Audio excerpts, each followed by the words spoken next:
Друзья, всем добрый вечер, здрасте. Добро пожаловать на проект RenderCamp. Рад вас всех приветствовать. Надеюсь, меня хорошо слышно. Скоро меня станет видно, вернее, станет видно мой экран. Напишите, пожалуйста, в чат какие-нибудь плюсики о том, что меня слышно. И будем начинать. Здрасте, рад вас приветствовать. Напишите, пожалуйста, кто, откуда, какие города, страны нас объединили.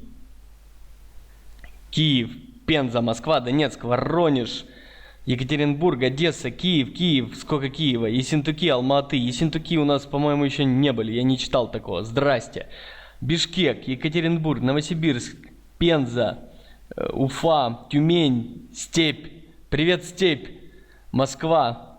Какой-то город не успел прочитать с латинскими буквами. Кемерово, Волгоград, Томск, Магаз, Санкт-Петербург, Борисовка. Борисовка вообще классно. Дубайчик.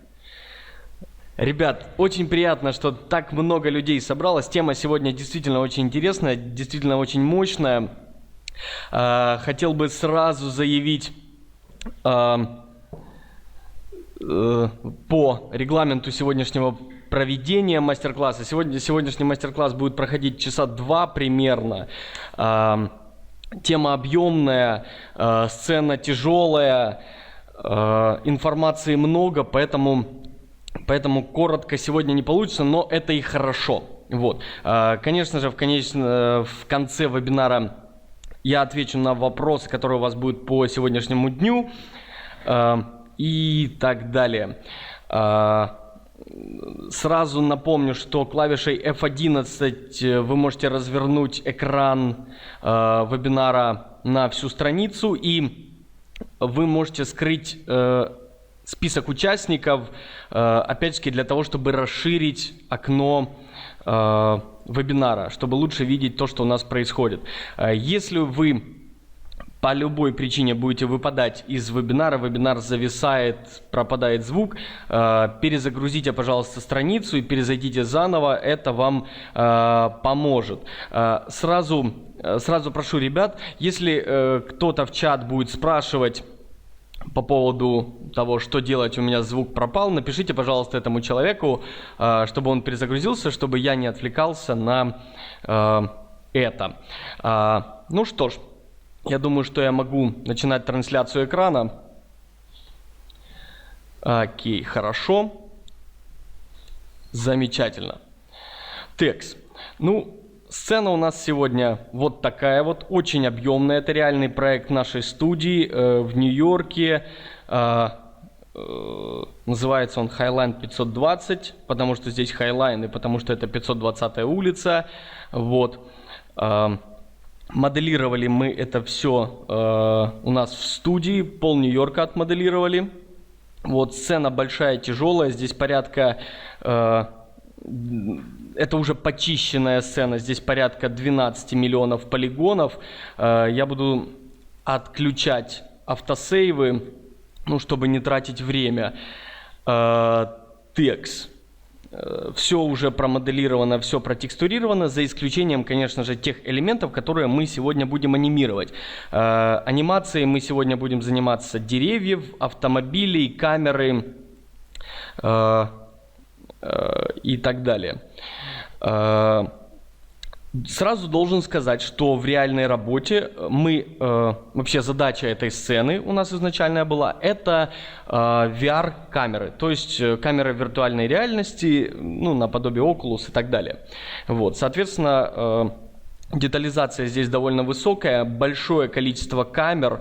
Также вот здесь на Highline у нас в оригинальном проекте есть большое количество растений, травы, деревьев и так далее. Я их специально удалил из этой сцены для того, чтобы мы с вами оперативно могли работать непосредственно по анимации. Также в этом проекте присутствуют интерьеры. Интерьерную часть я также отсюда удалил, поскольку она, ну, нам сегодня не нужна. Вот, но у нас промоделированы первый этаж полностью, 4-й, 5-й и 7-й. Да, вот на крыше, на террасе у нас также здесь ресторан. Ну, я его удалил, поскольку мы его и видеть не будем, ну и это не является темой нашего сегодняшнего вебинара. Если будет интересно, впоследствии порассказываю, как именно создавалась эта сцена и что еще здесь есть интересного. Хорошо, начнем мы с самого, на мой взгляд, интересного, самого динамичного. Это создание анимаций для автомобилей. Автомобиль анимировать мы будем при помощи плагина Madcar. На самом деле самая замечательная штуковина на эту тему, которую вообще мы смогли найти. И сейчас давайте с этого начинать. Начнем с того, что мы зайдем в слои. У нас здесь очень большое количество слоев, они функциональные, обязательно их нужно использовать в своей работе. Если бы не они, вряд ли бы мы смогли аккуратно и эффективно работать в такой большой сцене. И первое, что мы сделаем, это на отдельный слой, я его назову 204 road. Сюда мы положим дорогу, по которой будет двигаться автомобиль. Все остальные слои я скрою для того, чтобы получить большее количество FPS. Так будет немного легче. Окей, хорошо. Давайте я включу 7. Нажму 7 для того, чтобы видеть количество полигонов, FPS и так далее. Ну что ж, поехали. Использовать мы будем Evermotion-овскую модель автомобиля. Это будет Range Rover. На самом деле это сейчас не принципиально, какую именно модель использовать, но Evermotion-овские модели довольно-таки хорошо подходят для последующей анимации, рендеринга и так далее. TX. Из сборника HD Models Cars 5 я беру Low Poly модель, уже подготовленную под V-Ray. Перетаскиваю ее в сцену и здесь буду снабжать всем необходимым для Madcar. Окей, хорошо. Вот наша модель. Я предлагаю ее расположить, наверное, где-то здесь, чтобы ее не было видно. Да, хорошо. Первое, что нам нужно сделать, это разгруппировать эту модель. Давайте скроем слои. Вот. И немножко доработать. Первое, что нам нужно будет сделать, это анимировать колеса этого автомобиля. Давайте их изолируем, разгруппируем и удалим тормозные колодки, так как вращаться они не будут, а прикреплять их к основному автомобилю тоже смысла нету. Мы их и не видим, и при этом они будут врезаться в геометрию колес при езде автомобиля.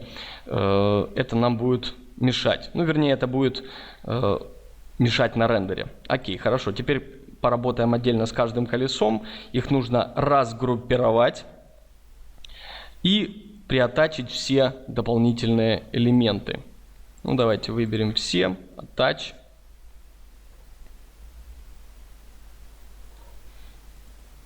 Хорошо. Крайне важно переместить Pivot Point для объекта вращения, то есть для Select and Rotate, в центр этого колеса. Давайте зайдем в Pivot Point и Center to Object. Окей, теперь хорошо. Очень важно то же самое сделать для Select and Rotate, для того, чтобы колесо у нас вращалось правильно. Замечательно. Этого достаточно. Давайте то же самое сделаем для остальных колес. Аккуратно, внимательно следим за тем, чтобы выделять именно то, что нам нужно.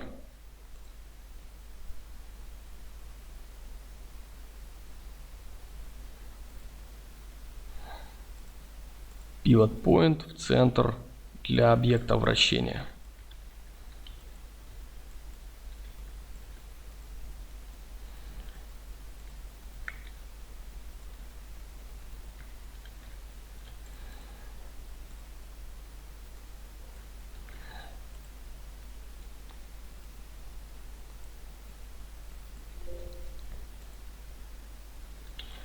Окей, и последнее колесо.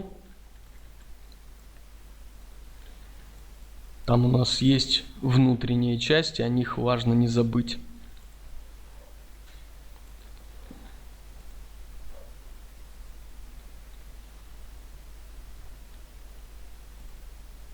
Окей.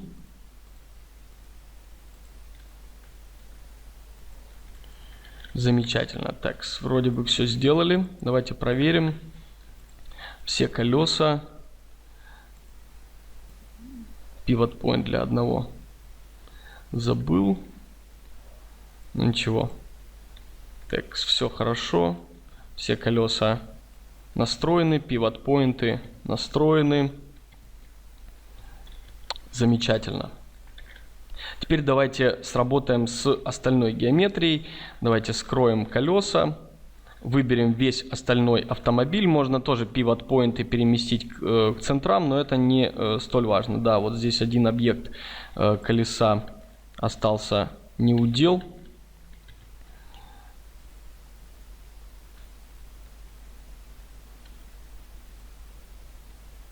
TX. Найду его и прикреплю к основному колесу.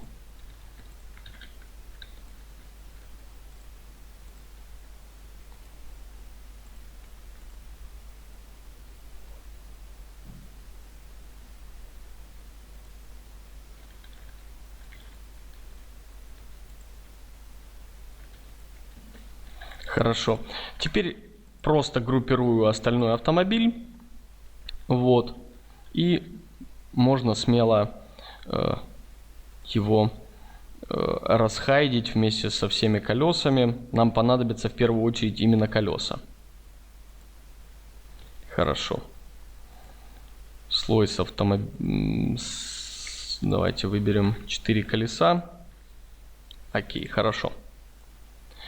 Теперь первое, что мы создаем, это заходим в хелперы и выбираем уже установленный плагин MapCar. Хорошо. Здесь мы выбираем well. Создаем первый хелпер для колеса и через align применяем его именно к pivot поинту нашего колеса. Ни в коем случае не к центру, потому что центр дает смещение. Вот. Окей. Хорошо, замечательно. Теперь отредактируем его размер, потому что именно от этого размера будет зависеть, как автомобиль будет реагировать на нашу дорогу.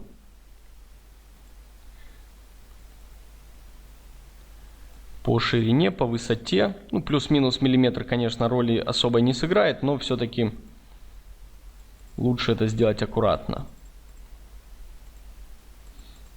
Вот таким вот образом. Окей. Хорошо, теперь копируем. Да, обратите внимание, что вот эта вот стрелочка должна смотреть наружу от автомобиля. Копируем с инстансом этот объект для всех остальных колес.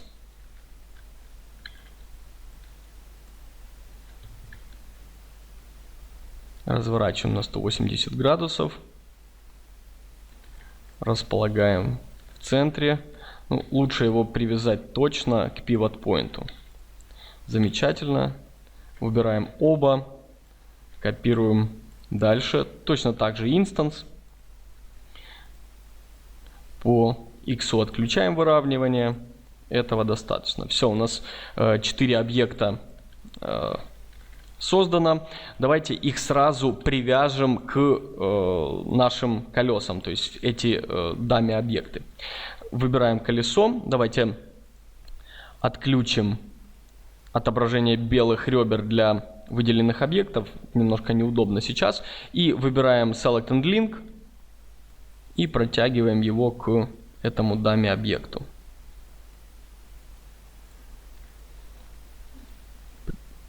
Все 4 нужно присоединить, конечно же.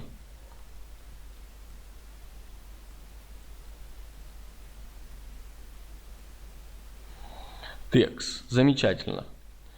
Теперь мы можем выделять каждый из этих dummy объектов, и они будут привязаны к колесам, колеса будут вращаться.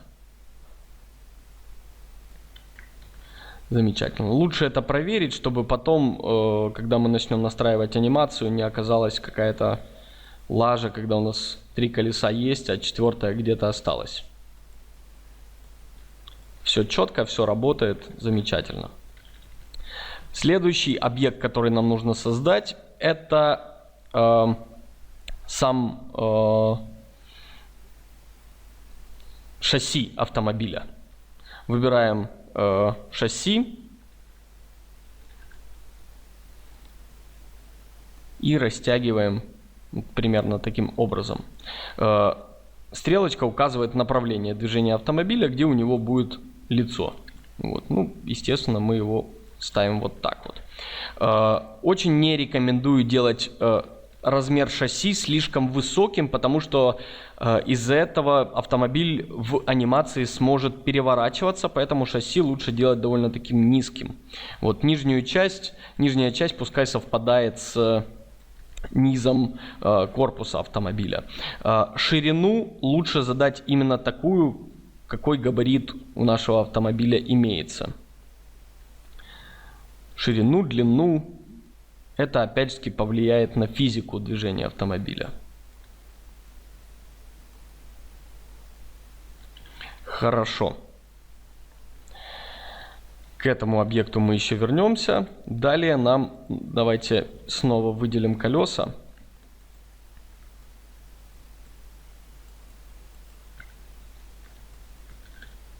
Далее нам нужно создать объект амортизаторы. Вот. Опять-таки Metcar и Suspension. Выделяем. Лучше их создавать в окне проекции топ, так как они имеют амплитуду движения. В данном случае это вверх-вниз. Ну, давайте поставим сюда. И точно так же мы привяжем его к pivot point объекта по всем осям. Обратите внимание, что здесь есть такая воображаемая ось, вот она зеленым вертикально указана. Именно относительно этой оси будет вращаться колесо, именно относительно этой оси колесо будет двигаться и так далее. Pivot point, окей. И сразу давайте откорректируем высоту, амплитуду движения этого колеса. Ну, в принципе, для Range Rover можно дать 50 мм вверх и минус 50 мм вниз. Вот, хорошо. Поставим тип Wishbone. Остальные параметры настроим чуть-чуть позже. Копируем сюда на соседнее колесо как инстанс. Окей. Разворачиваем на 180 градусов и привязываем к pivot point этого колеса. Хорошо.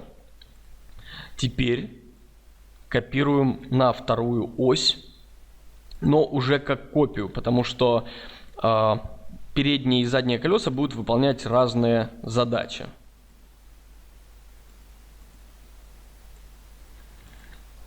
Окей. Текст. Теперь нужно не перепутать, где у нас переднее, где заднее. Давайте с ними работать несколько отдельно. Ну, вот так вот снизу посмотрим. Выберем Suspension и давайте зададим параметр. Это будет Wheel Drive, это привод. Ну, то есть на этих колесах будет привод. Именно эти колеса будут толкать автомобиль. И поставим сюда Steeringer. Вот. Хорошо. Давайте проверим, чтобы инстансный объект был точно таким же. Да, хорошо. И теперь задняя ось. Здесь также поставим Wheel Drive, ну, так как это полноприводный автомобиль. Ну и в принципе так эффектнее выглядит динамика движения автомобиля. Вот. И именно на заднюю ось мы поставим Handbrake, то есть ручной тормоз. Хорошо, в принципе этого достаточно. Давайте проверим, сработало ли это и для второй оси на всякий случай. Да, все хорошо, все супер, все работает. Теперь опять-таки заходим в Metcar Вот. И выбираем сам первый dummy, который так и называется Medcar. Также создадим его в окне проекции топ. Вот. Очень важно, чтобы внутрь этого dummy попадали все движущиеся элементы этого автомобиля. Но, опять-таки, слишком большим создавать его не нужно. То есть должны попадать все объекты. Все. Чуть меньше по высоте. Чуть меньше по ширине. Хорошо. Теперь нужно корпус автомобиля приатачить к нашему шасси. Выберем эту функцию и применим. Все замечательно, все работает. И теперь заходим в основной объект Medcar и нажимаем Update. Вот мы видим, как все объекты превратились стали синенькими. Это значит, что все мы сделали правильно, все хорошо. В принципе, по умолчанию здесь довольно-таки здорово настроены все параметры. Ничего мы сейчас менять не будем, дальше посмотрим. Если будет как-то автомобиль себя странно вести, неправильно ездить, тогда будем чего-то менять. Единственный объект, который мы создадим еще дополнительно, это будет Start Position. То есть мы поставим стартовую позицию, растянем где-то здесь. Вот. Развернем ее на 90 градусов, чтобы она смотрела туда, куда нам нужно. Вот. И обязательно нужно будет приподнять над землей, так как она будет связана с пивот-поинтом самого автомобиля. Выбираем Medcar, то есть основной объект Medcar. Вот. И выбираем Start Position, Known, и кликаем на этот объект. Обращайте внимание, вы можете нечаянно кликнуть на другой какой-то объект, например, на дорогу, и, соответственно, Medcar не сработает. Вот. Хорошо, нажимаем снова Update, и автомобиль переместился на эту точку. Как вы видите, он находится над уровнем земли. Лучше, конечно же, его откорректировать. Двигаем Start Position. Выбираем Medcar, обновляем, смотрим. Вот. Ну, вот, в принципе, он там находится чуть-чуть над землей. Еще чуть-чуть отпустить, вот, чтобы не было там прыжка какого-то. Но в любом случае, первые несколько кадров может что-то произойти. Ничего страшного. Окей. И теперь нам нужно добавить в Medcar surface, по которому он будет двигаться. То есть, в данном случае наша дорога. Выбираем Surface, Known. И кликаем по этому объекту. Plane 0.21 добавился. Замечательно. Нам нужно обязательно нажать Update Surface. Вот. И по большому счету все. Вот. Далее мы можем заниматься анимацией этого автомобиля. Делать мы это можем несколькими способами. Так как это архитектурная анимация, а не какая-нибудь игровая или кино, проще всего, конечно, задать вектор движения, то есть задать сплайн, по которому этот автомобиль будет двигаться, и, соответственно, совершать какие-то маневры, повороты и так далее. Давайте сначала просто так сделаем, а потом разберем с сплайном. Также нам нужно добавить, так как анимация будет записываться автоматически на наш таймлайн, количество кадров нам нужно добавить. То есть 100 кадров нам точно не будет хватать. Поставим 1000 кадров. Вот. Видим, таймлайн 10 раз увеличился. Это хорошо. После практически каждого действия рекомендую нажимать Update, или в самом конце. В любом случае, перед началом анимации нужно нажать обязательно Update. Вот. Далее нажимаем Drive, появляется вот такое вот меню, и Макс нам говорит, что нам нужно нажать Enter, и после этого пойдет анимация, и клавишей W на клавиатуре мы нажимаем движение вперед, и наш автомобиль начинает ехать, куда-то поворачивать. Вот сейчас мы можем вот так вот ему дать поворот, и он упадет в вечность. Это прекрасно. Опять нажимаем Enter, остановили анимацию. Анимацию, которую мы сделали, мы можем просмотреть на таймлайне. Вот наш автомобиль. Анимация прописана. Вот, кстати, он упал, сработало наше шасси. Вот. И автомобиль поехал куда-то вперед. Ну, дальше он упадет. Окей, замечательно. Ну, конечно, нас падение автомобиля не устраивает. Поэтому давайте нарисуем какой-то сплайн, по которому автомобиль будет двигаться. В данном случае, ну, давайте сначала прямой, для того, чтобы видеть, что автомобиль действительно едет по какой-то траектории. Дадим ему, ну, такую какую-то траекторию. Текст. Замечательно. Выбираем сплайн, выбираем все ребра, давайте Conor и переведем в Безье. Этими Безье мы зададим большее направление. Лучше, конечно же, дать большее количество интерполяций. Вот 24 будет достаточно для красивого движения автомобиля.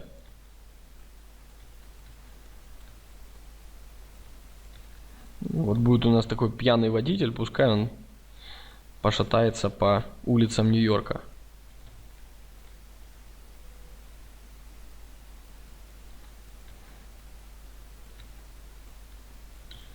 Как-то так. Хорошо. Далее выбираем Madcar. Вот, нажимаем Reset Animation. Возвращаем ползунок в нулевой кадр. И выбираем Use Target. Вот, нажимаем None и кликаем на наш сплайн. Очень, опять же, внимательно смотрим, чтобы нечаянно не нажать на объект дороги. Вот. Хорошо. В принципе, на этом все. Можем нажимать, ну, давайте нажмем Update на всякий случай. Нажимаем Drive. Вот. Кликаем сюда. Давайте Update. Enter. И наш автомобиль поехал. Здесь же мы можем видеть скорость движения автомобиля. Ну, скорость не очень велика. Вот. Сейчас он по чуть-чуть разгонится. Да, обратите внимание, кстати, что если без все время жать на W, то автомобиль может съехать и уйти в занос. Это серьезно, это действительно так. Нажимаем Reset Animation. Возвращаем нулевой кадр. Update. Drive. Enter и нажимаем W, ну, с какой-то периодичностью. У нас достаточно резкий здесь поворот, вот, то есть, ну, на этом месте можем даже позволить себе притормозить.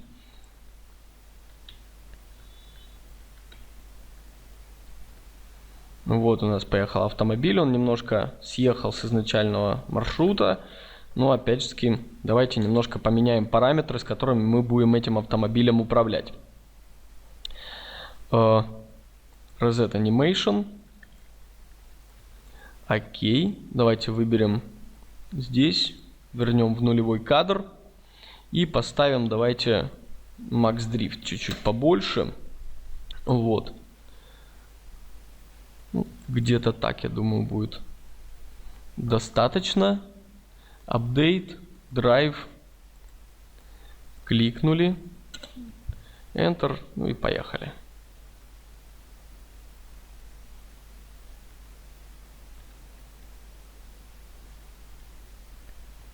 Я немножко неправильно сделал, что начал анимацию. Давайте остановлю с такого ближнего ракурса. Не будет видно, как он перемещается в будущем.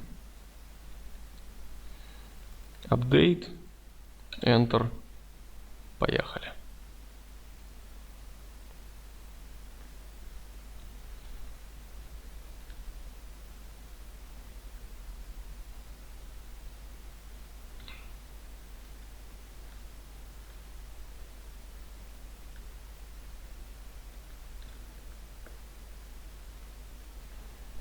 Все равно слишком большой занос у него. Давайте Delay Time вернем 10.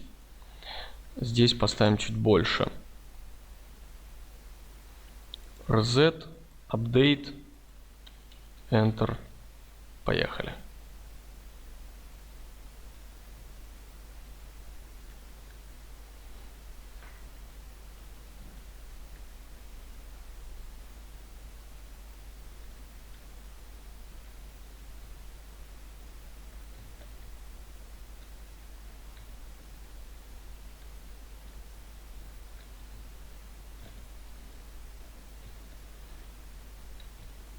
Ну вот как-то так у нас будет двигаться автомобиль. Все, он ушел у нас за границы кадра. Ну, в принципе, 700 нам достаточно. Окей. В принципе, можно его потом бросить в пропасть, пускай летит. Наша анимация, наша камера будет смотреть куда-то в другое место. Вот. Ну, по кривой мы его запустили специально, чтобы понять, что такая функция тоже возможна. Окей, хорошо. В принципе, Madcar нам больше не нужен. Автомобиль наш едет. Вот. Хорошо. 700 кадров нам будет достаточно. Замечательно. Можем даже выбрать все эти объекты. Ctrl-A. Переместить на слой. Ну, давайте, кроме дороги. 005 car. Скроем этот слой. Вот. И создадим новый слой. Теперь мы будем с вами заниматься деревьями. У нас есть... давайте я сделаю unhide всей этой геометрии. У нас есть специальные вот здесь места, в которые мы будем располагать наши деревья. Можно их сразу выделить, можно потом. Это не принципиально. Ну, давайте сразу, чтобы не зависал viewport.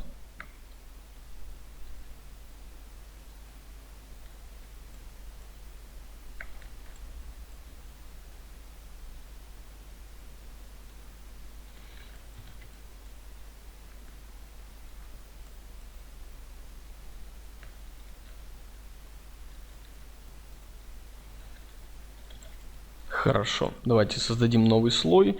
006 trees. Хорошо. И на этот же слой мы добавим деревья. Деревья мы также будем использовать evermotion'овские. Можно создавать свои при помощи тригенератора. Можно создавать свои прямо в Максе. Не принципиально. Давайте... Вот 35-е дерево у меня подготовлено. Хорошо. Мы его немножко подготовим для анимации, поскольку рендер статики и анимация — это несколько разные вещи, и задачи преследуются тоже разные. Мы немножко облегчим жизнь 3D Max и нашему компьютеру. Разгруппировываем это дерево, вот эту историю на стволе мы удаляем. Хорошо. И обратите внимание, очень часто на evermotion'овских стволах присутствует displacement. Мы его также снимем, ну, чтобы рендер у нас не был излишне долгим.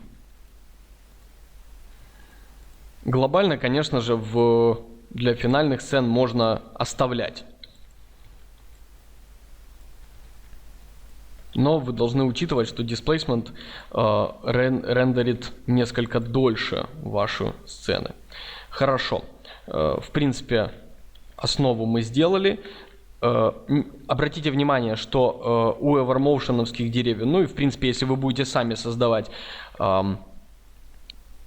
деревья, вы, скорее всего, будете создавать ветки отдельно и так далее. И вот то, что мы создаем на курсе, точно так же мы создаем ветки отдельно. И поэтому все вместе объединяем в группу. И pivot point давайте переместим в самый низ этого дерева. Хорошо.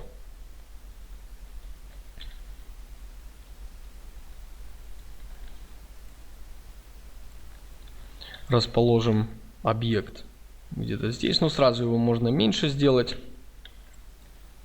Нам такое большое дерево не требуется.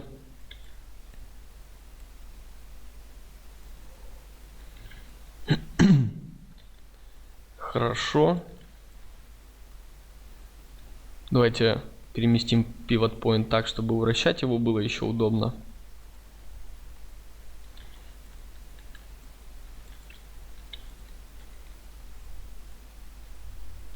Окей. Годится. Теперь мы можем работать с анимацией этого дерева. Анимировать его довольно-таки просто, ну, по крайней мере, для архитектурной анимации мы выберем самый действенный, самый простой и несложный в настройке, для того, чтобы можно было самостоятельно, без использования каких-то сложных плагинов и так далее, анимировать дерево. Давайте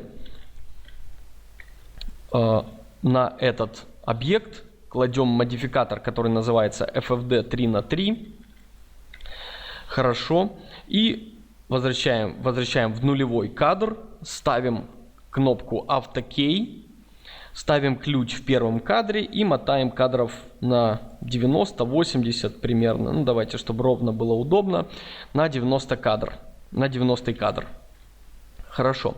Первое, что мы сделаем, это выберем точки FFD, вот, и сместим наш объект чуть-чуть вот так вот в сторону. Очень немного, буквально на там считанные сантиметры.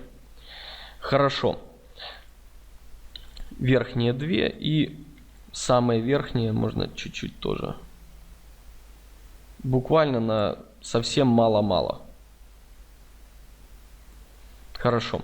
Но это не главное. Главное это вращение. Здесь же мы немного повернем эти объекты, ну буквально вот на... Вот я повернул на 5 градусов, это даже много. Буквально на 1,5 до 2 градусов.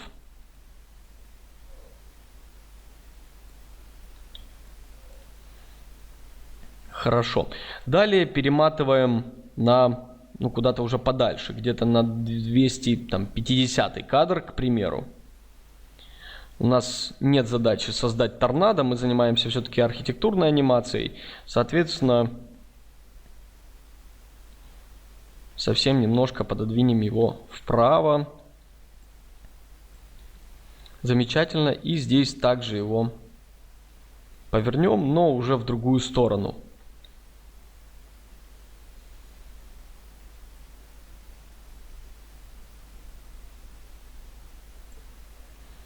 Хорошо, можно отключить время на AutoKey и посмотреть, что у нас получается на анимации. Ну, давайте как-то какой-то такой ракурс выберем.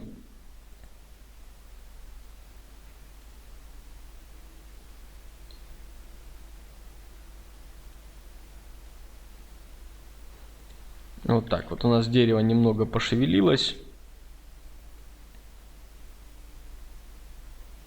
Давайте создадим следующий ключ анимации. Еще через какие-то там 200-250 кадров. Ну, на 400 кадре давайте ровно поставим его. FFD. Можно в другую сторону его подвинуть.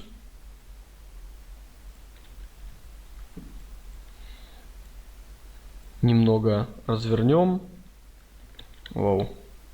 Единственный нюанс, я не включил AutoKey. Конечно же, включить AutoKey, ключ.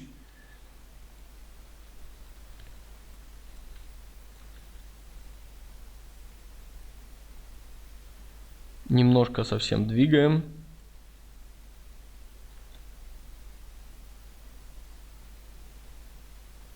Как я говорил, буквально 1,5-2 градуса, больше не нужно.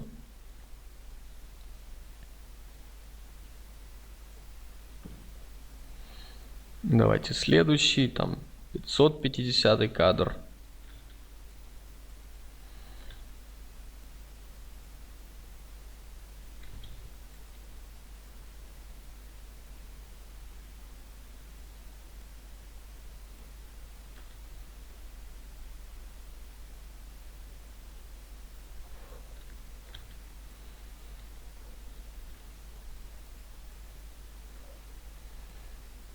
Давайте 700 кадр.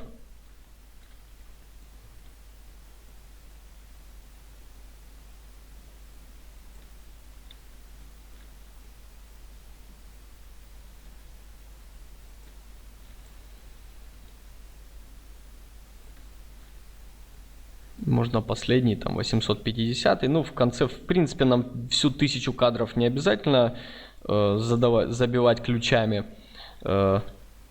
Просто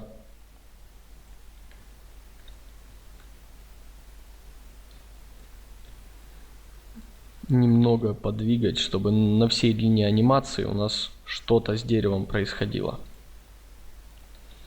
Хорошо. Ну, в принципе, все. Я думаю, этого достаточно. Отключаем автокей. Нажимаем Play. В зависимости от мощности вашей видеокарты мы увидим, либо не увидим движение. Ну, все зависит от количества FPS. И, ну, в принципе, движения кроны нам достаточно. Остается анимировать листики. Вот.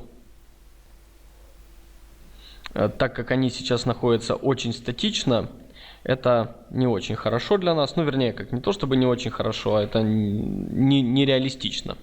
Разгруппировываем этот объект.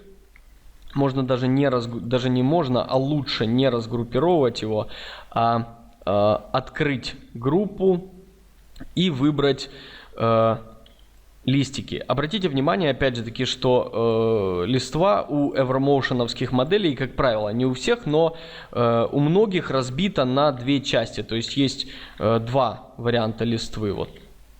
Первый и второй. То есть вы можете анимировать их отдельно. Это очень удобно для нас. Хорошо. Мы кладем сюда модификатор Noise. Хорошо. И будем анимировать непосредственно эти листики. Можно даже изолировать этот объект для того, чтобы проще смотреть на результат анимации. Ну, давайте по X и по Y дадим 5 мм смещения. Включим Animate Noise. Поставим галочку. Вот, и поставим Scale, ну, наверное, где-то 5. Вот, для того, чтобы они совсем немножко двигались. Давайте сделаем меньше значение здесь.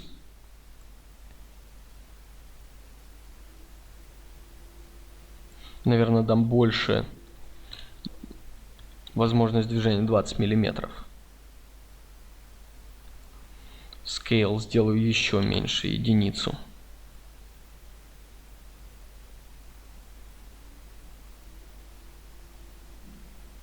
Вот они зашевелились, можно чуть-чуть больше, двойку.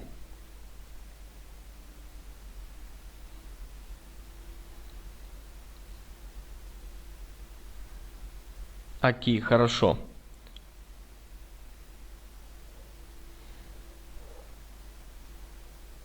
Листики задвигались, этого достаточно, ну, для спокойного такого вот движения дерева. Вторую часть кроны я даже не буду анимировать, первой части будет достаточно.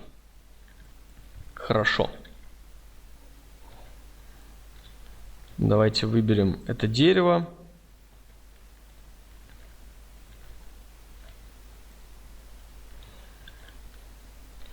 Группу мы закроем. Почему мы открывали группу? Потому что так удобнее будет его тиражировать. Вот. Можно его тиражировать инстансом. Вот. Ну и давать ему немножко разные параметры. Там чуть-чуть по высоте, чуть-чуть по длине. Ну и, конечно же, вращать.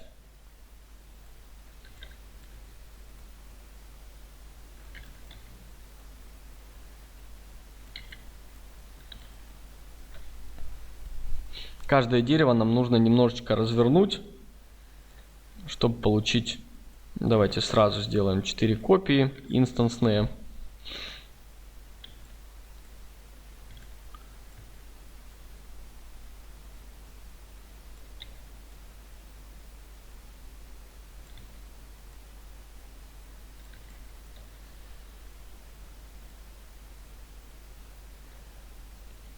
Чуть-чуть разные по масштабу. Просто чтобы они в рядок не выглядели одинаковыми.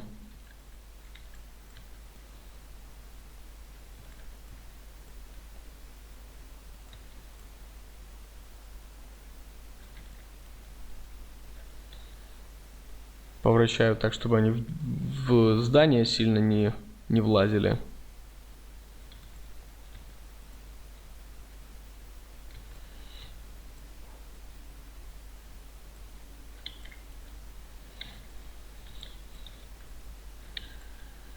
Сделаю это дерево чуть-чуть меньше.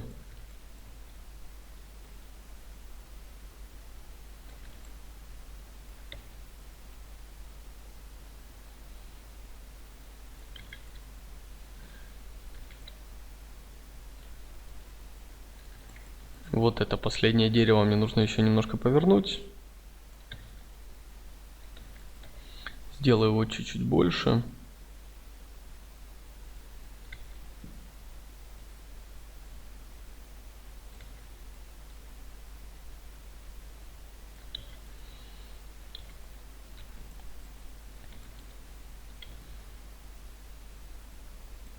Вот у меня еще один пустующий слот остался. Скопирую какое-нибудь дерево из первых двух.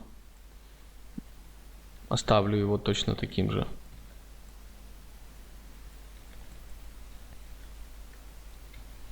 Хорошо.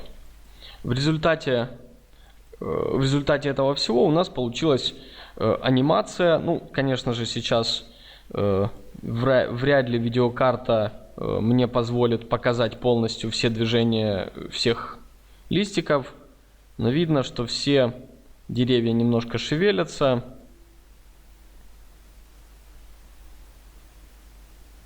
Шевелятся они в разные стороны, так как у нас есть вращение. И это хорошо. Для того, чтобы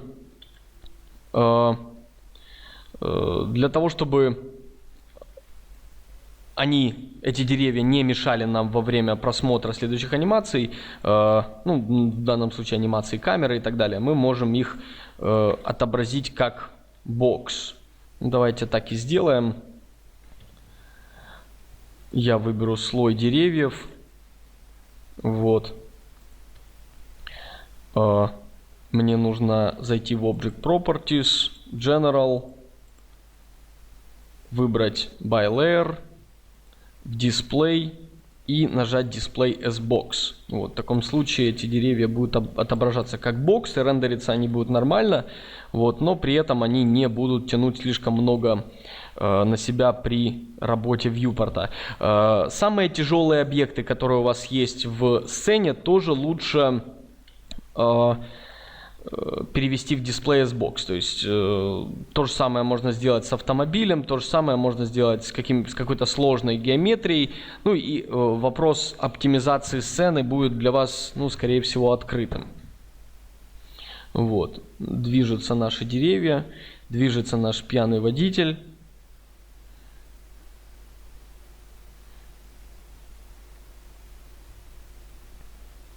Прекрасно.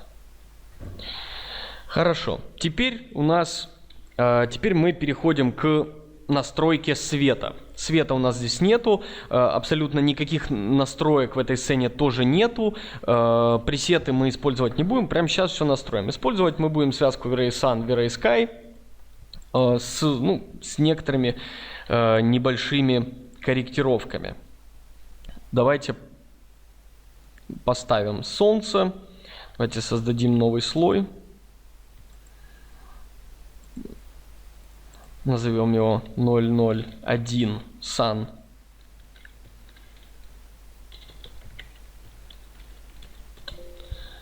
Ой, нечаянно. Sun. Хорошо. И создадим здесь V-Ray Sun. 3D Max спрашивает, хотим ли мы создать небо. Мы говорим да. Вот. И в окне проекции, ну, каком-нибудь фронт, например, растянем вот таким вот образом солнце. Давайте посмотрим, как он будет светить. Здесь мы можем сделать несколько тестовых рендеров для того, чтобы получить именно тот способ освещения, ту картинку света и теней, которую нам интересно, которую нам нужно и так далее. Вот. Но в данном случае это не принципиально. Будем работать классически, если так можно сказать. Первое, что мы откорректируем, это Intensity Multiplayer. На солнце поставим 0.01. Вот. Можно немного размыть, поставить больше size multiplayer, чтобы тени были более размытыми. Хотя, в принципе, для солнечного дня, для архитектуры это не принципиально. Оставлю так, как есть, ну, чтобы не затягивать рендеры. Хорошо. Следующий нюанс – это небо. Давайте перетянем небо в Material Editor, Instance, Specify Sun Node, и в принципе больше здесь ничего не будем менять. Хорошо. Теперь камера. Камеру мы будем дополнительно анимировать, поэтому с ней разговор отдельный. Давайте создадим для начала ее. Камера будет VRF-ская. Растянем ее где-то здесь. Таргет не слишком далеко, это не принципиально для нас, но это будет принципиально для последующей анимации. Ну, давайте поставим как-то сюда. И здесь сразу важный нюанс – это разрешение будущего рендера. В принципе, архитектурную анимацию достаточно рендерить в разрешении 1280 на 720.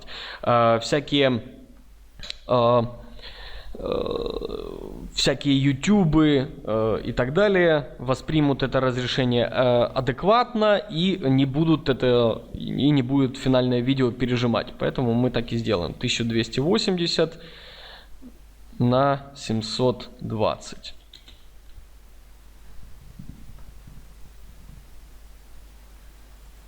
Нажмем Lock.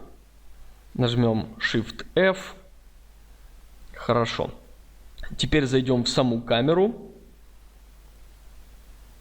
и откорректируем ее параметры. Film Gate мы поставим на значение 35 мм и Focal Length поставим на значение 50 мм. Более детально об этих параметрах я уже несколько раз рассказывал. Если вы впервые на наших мастер-классах, вы можете посмотреть мастер-класс по белому интерьеру, по архитектурной визуализации. Там я более детально рассказываю о параметрах настройки рендера и так далее. Вот. Можно, ну, я думаю, что можно сделать тестовый какой-то рендер. Да, мы же еще настройки не настроили. Давайте зайдем в F10 и поставим какие-то настройки. Настройки я буду выставлять нехитрые. Давайте Switch All to Expert. Нехитрые для того, чтобы просто тестировать, один раз посмотреть свет, нет ли у меня пересветов и так далее. Хорошо, Displacement я отключил, мне не нужен. Поставлю Override MTL. Тестировать все буду на сером материале. Несмотря на то, что у меня все материалы настроены, но для нас сейчас не принципиально. На настройку рендера это практически никак не повлияет. Даже наоборот. В сером материале у нас будет больше заметно ошибок при просчете, больше заметно всяких фликов и так далее. Давайте сермат. Сермат, окей. Переместили его в Override MTL. Можно отключить фильтр for GI. Дополнительная фильтрация для Global Illumination. У нас нету этих карт. Хорошо. Все настройки мы пока не составляем по умолчанию. Прогрессив, Image фильтр я отключу вообще. Так как мы будем делать анимацию, в принципе, это мы сможем сделать вообще на этапе постобработки. Хорошо. Далее поставим Subpixel Mapping, Clamp Output и Color Mapping and Gamma. Здесь мы выберем Exponential. Гамму я использую 2.2. Собственно говоря, здесь все. Пойдем в GI, Enable GI, выберем IRMAP Light Cache, Multiplayer Light Cache, давайте 95. Поставим Saturation. Ну, сейчас нам не принципиально, но когда мы включим текстуры, разница будет. Saturation чуть понизим. Все хорошо. И Redance Map. Вот здесь, ну, давайте поставим пока Medium Animation. Сейчас это не принципиально, опять-таки, для нас. Show Direct Light. Впоследствии нам нужно будет камера пас, но пока мы это не рендерим. Больше ничего, наверное, здесь не буду настраивать. Subdiv 100. Меня интересует просто превью. Retrace отключу, адаптивность включу. Ну, пускай будет сглаживание, потом оно нам понадобится. Здесь давайте 64. Bucket size. Left, right. Dynamic Memory Limit поставлю 0. Для того, чтобы могла использоваться вся оперативная память, которая у меня имеется. Обязательно use Embry. Вот.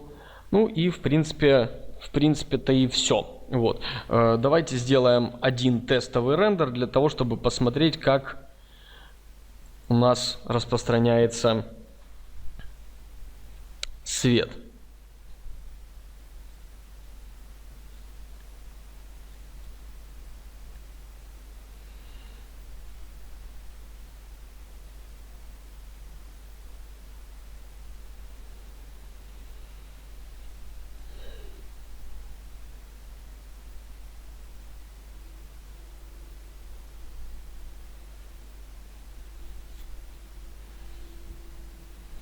Здесь нам нужно обязательно отключить вот эту вот кривую.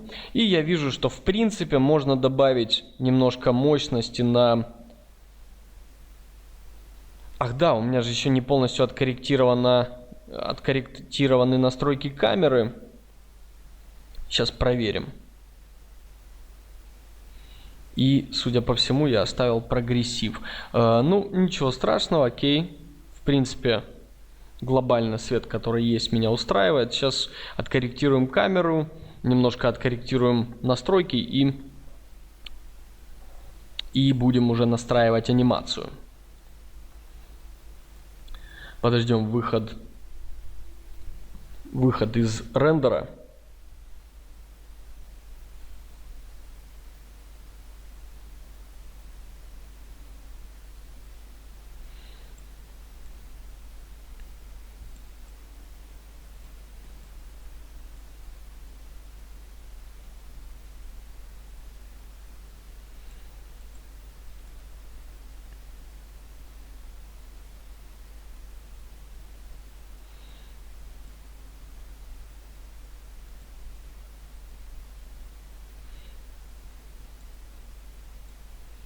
Катя, прекрасная шутка.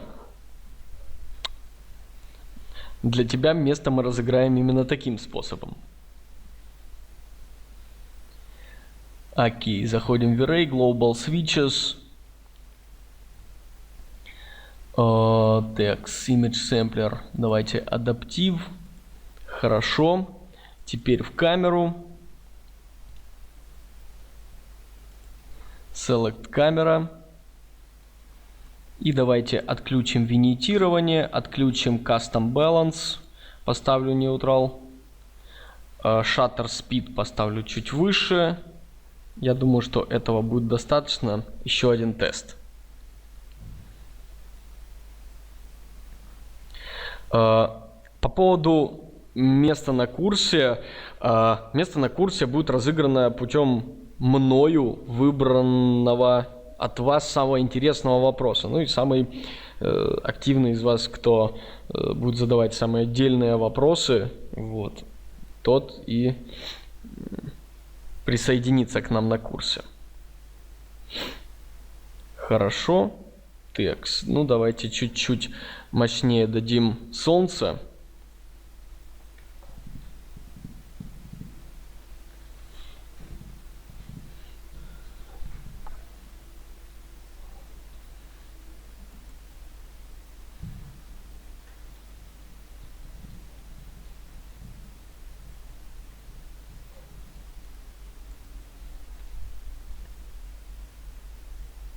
Видеокарта в данном случае, да, видеокарта не будет участвовать в просчете анимации. Давайте здесь 25. И на камере чуть увеличим параметр ISO.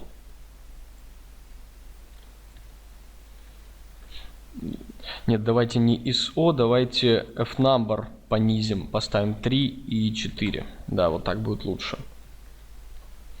Заодно и рендер будет реалистичнее, текстуры будут в итоге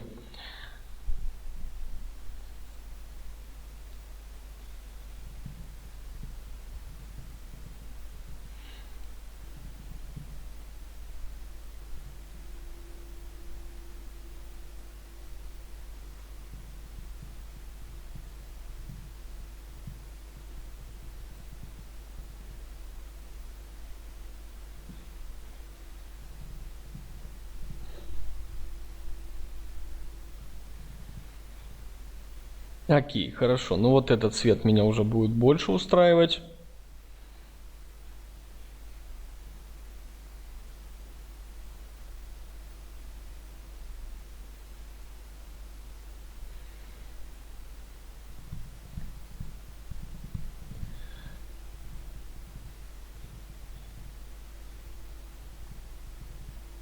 Замечательно. Ну теперь давайте займемся непосредственно анимированием камеры и настройкой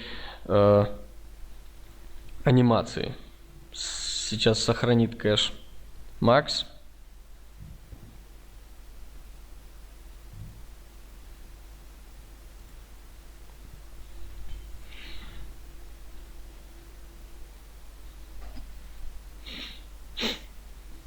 Окей. И давайте создадим сплайны для для камеры. Хорошо. Здесь, в принципе, ничего сложного. Мы зададим 2 или 3 точки. Первый сплайн будет для камеры, второй сплайн будет для таргета.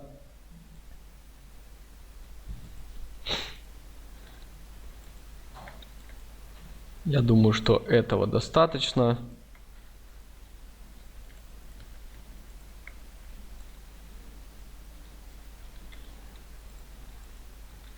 Выберем два этих сплайна. Давайте поднимем их немного над уровнем земли. Буквально там на метр. Хорошо. Выберем точки для обоих сплайнов, ну, по очереди. И переведем их в принципе, можно как смуз, так и безе. Ну, безе будет просто вариативнее для нас сейчас. Последнюю точку это камера. Пускай будет ровной вообще. А вот для таргета безе смуз.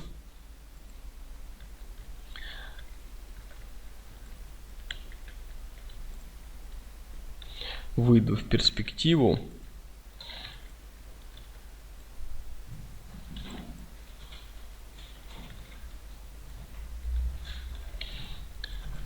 И откорректирую направление наших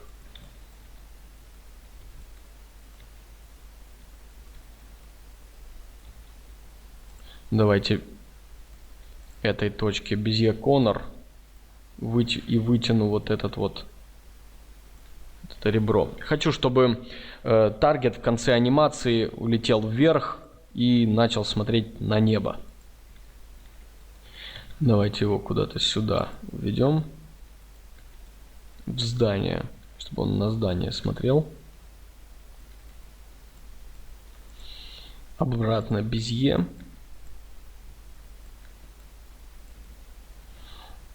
Ну, как-то так. Замечательно. Давайте в нулевой кадр вернули. Выбираем сам объект камеры. Animation, Constraint, Path Constraint. И применяем к направляющей для камеры. Теперь выбираем Target камеры, Animation, Constraint, Path Constraint. И применяем к таргету к линии для таргета. Хорошо, возвращаемся в камеру. Вот. Unhide. Ну и давайте пробежимся по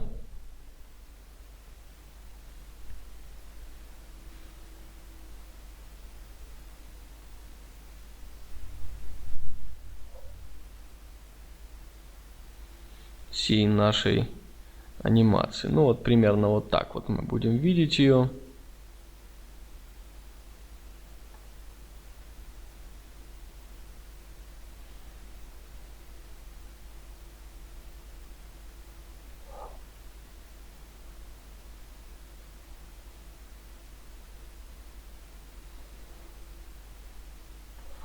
Ну, примерно так, хорошо. Вот. Тем же самым способом можно задавать разные отрезки для разных камер и впоследствии рендерить абсолютно разные шоты. Это вопрос уже режиссуры. Об этом мы еще с вами поговорим. Вернее, я немножко об этом поговорю. Текст. Ну что ж, глобально мы настроили анимацию, мы анимировали объекты, настроили камеру для последующей анимации. Теперь наша задача настроить рендер таким образом, чтобы он рендерил нашу анимацию без фликов. Что это такое? Карты освещения Iridance Map работают таким образом, что сама карта освещения разбросана довольно-таки рандомно по сцене, и это на анимации может давать разное мерцание. Из-за чего это происходит? Это происходит из-за того, что от кадра к кадру, просчитывая одну и ту же Iridance Map, вернее разные Iridance Map, у нас будут разные. Они будут Iridance Map для первого кадра, второго, третьего и так далее очень сильно отличаться друг от друга. Соответственно, нам нужно выбрать, прорендерить Iridance Map для каждого кадра и их смешать друг с другом. Iridance Map позволяет нам это сделать. Собственно говоря, этим мы с вами сейчас и займемся. Как это работает в Iridance Map? Мы рендерим Iridance Map для каждого кадра нашей анимации. Это кажется довольно-таки муторным процессом. Делается это действительно не так уж и быстро, но в финальном результате это получится в несколько раз быстрее, чем рендерить какими-то, ну там, тем же самым связкой Brute Force, который не дает этих бликов, он просто в принципе, фликов, вернее, он в принципе не создает карту Iridance Map, но при этом каждый кадр у вас будет считаться, ну, долго, минимум там, ну, в таком разрешении до хорошего качества, ну, минут 30-40 точно. Наша задача, чтобы отрендерить каждый кадр, отрендерить, ну, там, в 5-10 минут. Вот, чтобы финальная анимация считалась корректно.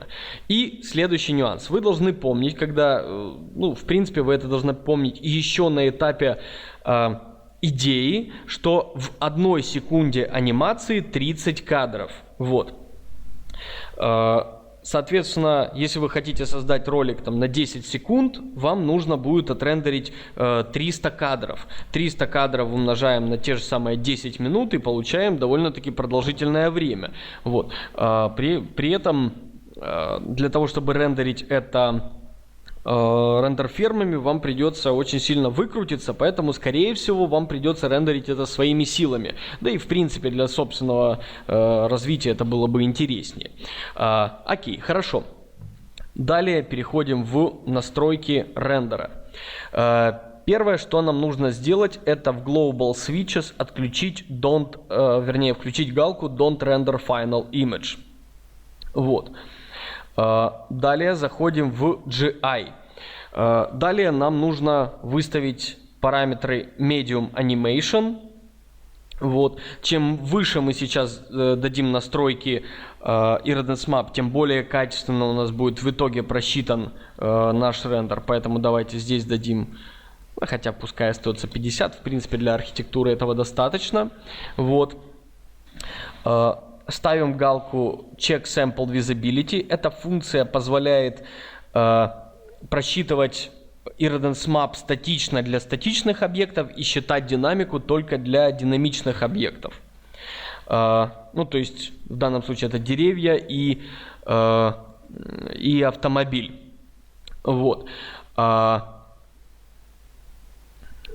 Текст. Далее нам нужно из списка мод выбрать Animation Prepass и здесь сохранить. Я уже делал тестовые рендеры для этой сцены. У меня они есть, я прорендерил буквально 10 кадров, но это, так как рендер будет занимать много времени, сейчас параллельно рендерить мы не будем, но смысл понятен. Давайте я создам новую папку. Мы пройдем все круги ада, назовем эту папку iRendance 001, Save.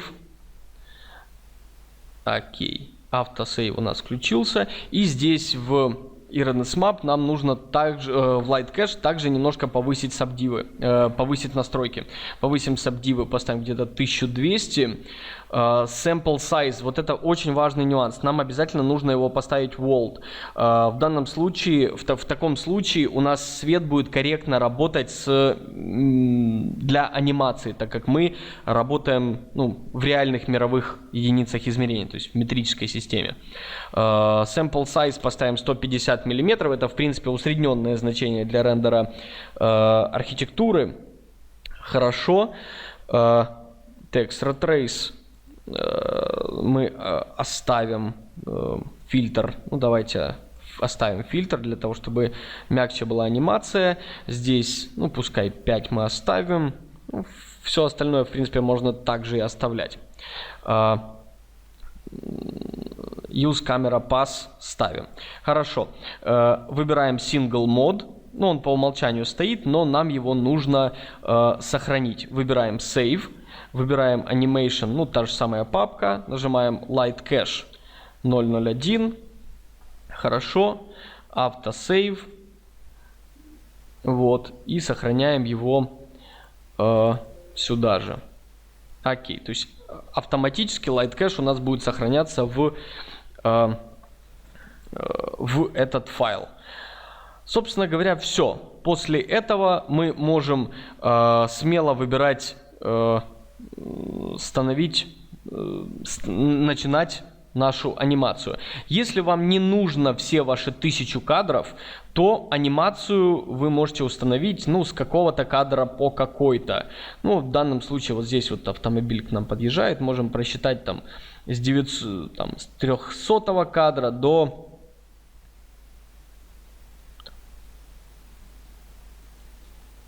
500, например. К примеру, эти 200 кадров. Или, в принципе, с 300 до 700.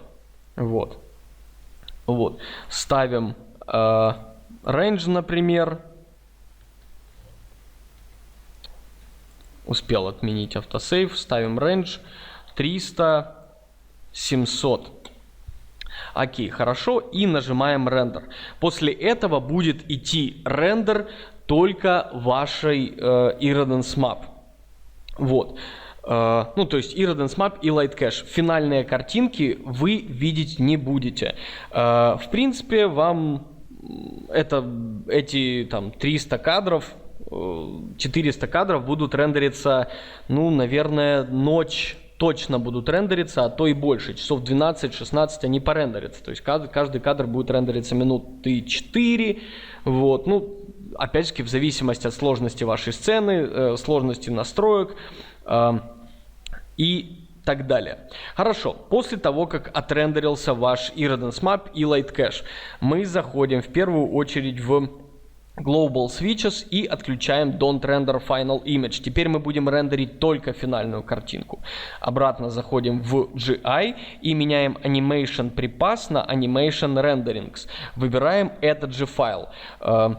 Здесь они у нас будут выглядеть вот таким вот образом. Нам кликнуть нужно на первый файл. У нас их будет много. Если вы отрендерите 400 кадров, соответственно, 400 вот таких вот файлов у вас будет здесь. Обратите внимание, что каждый из них имеет определенный вес. В данном случае это 33 мегабайта.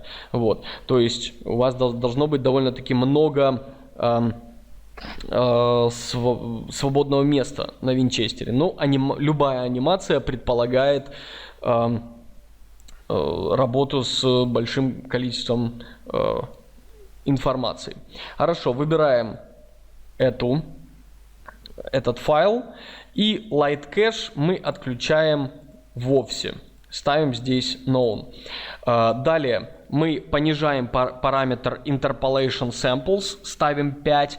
И важный очень нюанс interpolation frames. Что это такое? Это функция, которая заставляет 3D Max считать анимацию, вернее, смешивать кадры Iridance Map на 2 кадра вперед и на 2 кадра назад. То есть мы берем, просчитывая там какой-то 325 кадр, Iridance Map берет 323 кадр Iridance Map, 324, 325, 326, 327 и компилирует их вместе.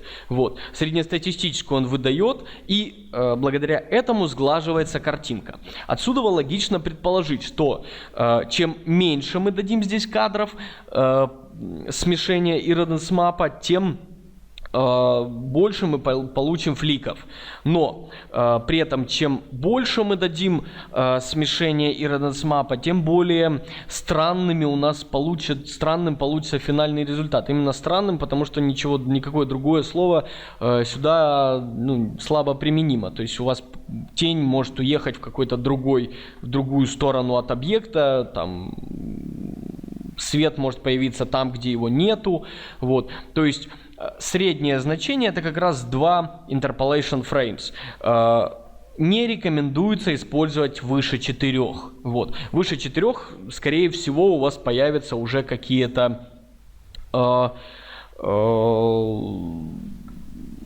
там сложности и так далее. Ну, в принципе, можно поставить 3. Вот. После этого вам нужно будет зайти в свиток Common и здесь выбрать Render Output. Выбираем Files, заходим в какую-то папку. Ну, в данном случае пускай это будет папка Render. Я вот предварительно отрендерил уже небольшую секвенцию, поэтому я покажу вам, чего получается в результате. Нажимаем, выбираем какое-то имя, там Render Camp, Animation 001. Выбираем формат PNG, вот, и нажимаем Save. Окей, хорошо. Вот, сейчас Макс подумает чуть-чуть. Вот, ну, собственно говоря, все. Давайте проверим. Автосейв. Секвенция у нас та же самая. Range 300 to 700. Вот. Don't render final image отключен. Iridance Map. Все четко. Iridance Map. Единственная настройка. Medium Animation. Rendering. Ну, все. Мы готовы к финальной